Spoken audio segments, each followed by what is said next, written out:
او جی بالکل ریا چې دی نو واقعي چې ډېره سخته بیماری ده که نه، بہت سخت بیماری ہے اور بہت سخت گناہ ہے، اللہ تعالیٰ کو شدید ناپسند ہے، اور ریا سے کیا ہوا کوئی بھی عمل مقبول نہیں ہوتا۔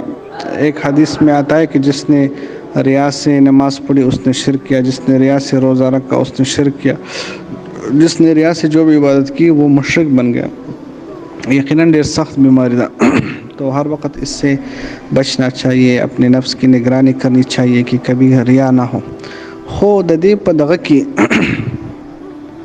ریا ہے یا نہیں ہے، په دې کې ډېر خلک سالکین او دیندار خلک په دې کې کنفیوز دي چې دا ریا ده او که ریا نه ده۔ در حقیقت په ډېرو موقعو باندې ریا نه وي، خو بس سړی ته داسې فیل کېږي چې دا ته ریا کې یہ ریا ہو رہی ہے، اگرچہ وہ ریا نہیں ہوتی۔ اس ریا سے ته وایي ریا دې ته وایي چې انټینشنلی قصداً سړی د زړه نه وایي چې زه دا عمل کوم چې دا خلک ما ته وګوري، دا خلک ما اپریشیٹ کی، دا خلق زما دا عمل خوخ کی، وہ نظر غیر پر پڑ جاتی ہے، لوگوں پر پڑ جاتی ہے، اللہ تعالیٰ سے نظر ہٹ جاتی ہے۔ اور اخلاص کا مقتضا یہی ہے کہ ہر وقت نظر اللہ کی ذات پر رہے، اللہ تعالیٰ مجھے دیکھ رہے ہیں، اللہ تعالیٰ مجھ سے خوش ہو، چاہے لوگ دیکھیں نہ دیکھیں، وہ لوگ خوش ہو نہ ہو، لوگوں کا ریئیکشن جو بھی اس کی پرواہ نہ ہو، بس اللہ تعالیٰ کی رضا کے لیے اخلاص ہے۔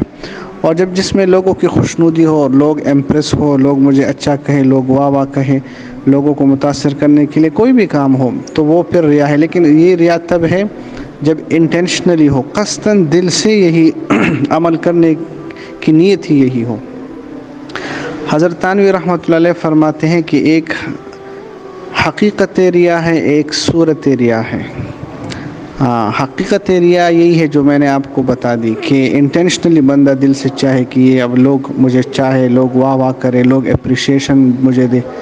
اب اس کی یہ کہ اگر لوگ اپریشیٹ نہ کرے پھر یہ خفا ہو جاتا ہے، پھر یہ دل پر اس کا بوجھ ہو جاتا ہے، خلق ولی زما تعریف ہونے کو، خلق لوگوں کو دکھانے کے لیے، تو یہ تو گناہ ہے، اس میں شک نہیں، یہ تو حقیقت ریا ہے۔ اور ایک صورت ریا ہے۔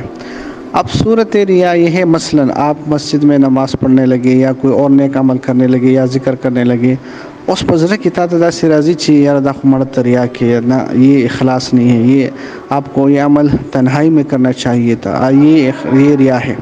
اب آپ نہیں چاہتے لیکن آٹومیٹکلی خود بخود جی میں اور دل ہی دل میں آپ کو یہ بات ستا رہی ہے اور آپ کو یہ بات آ رہی ہے دل میں، تو یہ صورت ریا ہے، یہ ریا نہیں ہے، بلکہ یہ ریا کی شکل ہے کہ بندہ یہ سمجھتا ہے کہ یار یہ تو اس میں اخلاص نہیں ہے، یہ تو ریا ہے، یہ لوگ دیکھ رہے ہیں، یا ابھی یہ لوگ ہیں، میں یہ عمل کر رہا ہوں، یہ نیک عمل کر رہا ہوں، تو وہ صورت ریا ہے۔ اور صورت ریا جو ہے وہ کوئی گناہ نہیں ہے، اس کی جو ہے نا، کیونکہ غیر اختیاری ہے، اس میں اخلاص میں ذرا برابر بھی فرق نہیں آتا۔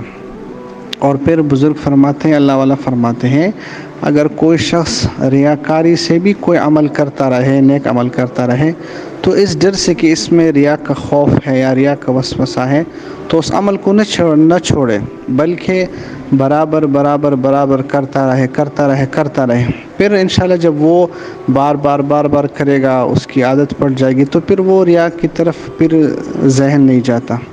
اور اسی کو مضمون کو حضرت خواجہ صاحب خواجہ عزیز الحسن مجذوب رحمۃ اللہ علیہ فرماتے ہیں کہ وہ ریا جس پر تزاہد تعنزن، پہلے عادت پھر عبادت ہو گئی، یعنی وہ ریا پہلے یہ ریا کا وہ تھا، شبہ تھا کہ میں ریاکاری کر رہا ہوں یا ریا سے یہ عمل ہو رہا ہے، یا زاہد لوگ مجھ پہ یہ تانا کرتے تھے کہ تم ریاکاری کر رہا ہو، وہ ریا جس پہ تزاہد تعنزن، پہلے عادت پھر عبادت ہو گئی۔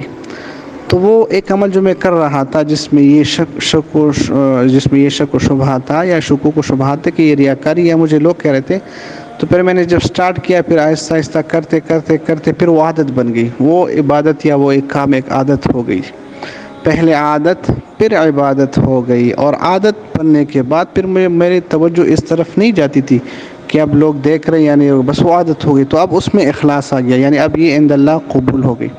تو اس وجہ سے اگر یہ شبہ بھی ہو تو اس کی طرف توجہ نہیں دینی چاہیے، یہ صورت ریا ہوتی ہے، حقیقتاً یہ ریا نہیں ہوتی۔ حقیقت یہ ہے کہ دل سے ہی بندہ چاہے کہ نہیں یہ کام میں لوگوں کے لیے کر رہا ہوں۔ ہاں، اور اس کی مختلف صورتیں ہوتی ہیں. جیسے ایک مثال میں آپ کو دوں.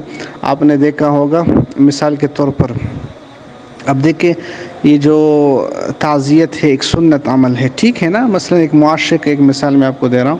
یا جس طرح جنازے میں شرکت ایک سنت عمل ہے، جس مسلمان بھائی کی جنازے میں شرکت ہو، بہت اس کے فضائل بھی آئے ہیں.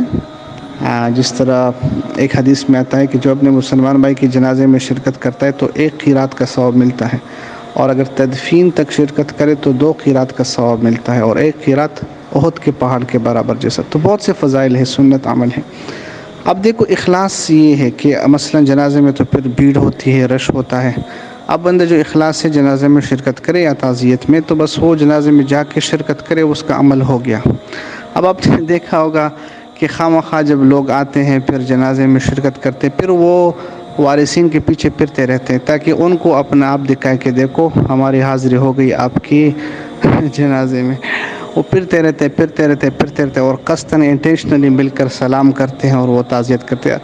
اب یہ صورت ریا والی ہے، کلیئرلی ریا ہے، کیونکہ اب وہ بے چین ہے، پھر رہا ہے کہ وارثین میں سے تو ابھی تک کسی نے دیکھا نہیں ہے، ان کو تو پتہ نہیں چلا. حالانکہ اگر اللہ کے لیے شرکت کرنی تھی تو بس وہ تو عند اللہ شرکت ہو گئی. یہ ویسے میں آپ کو مثال دے رہا ہوں. تو وہ بندہ انٹینشنلی جب چاہے کہ یہ لوگ امپریس ہو، یہ لوگ، اور اگر انٹینشنلی چاہے ویسے خود بخود آ رہے تو پھر تو یہ صورت ریا ہے، اور یہ غیر اختیاری ہے. ہاں، جس طرح وساوس کے بارے میں فرماتے ہیں حضرت تھانوی رحمۃ اللہ علیہ کہ 2 کام ہوتے، ایک اختیاری ایک غیر اختیاری. جو ہمارے بس میں جو کام ہو اختیاری ہے اس کو تو ہم نہ چھوڑیں، جو غیر اختیاری ہو اس کی ہم پرواہ نہ کریں. حضرت فرماتے کہ اختیاری کو چھوڑو نہیں، غیر اختیاری کے در پہ نہ ہو، یعنی اس کے پیچھے نہ پڑے.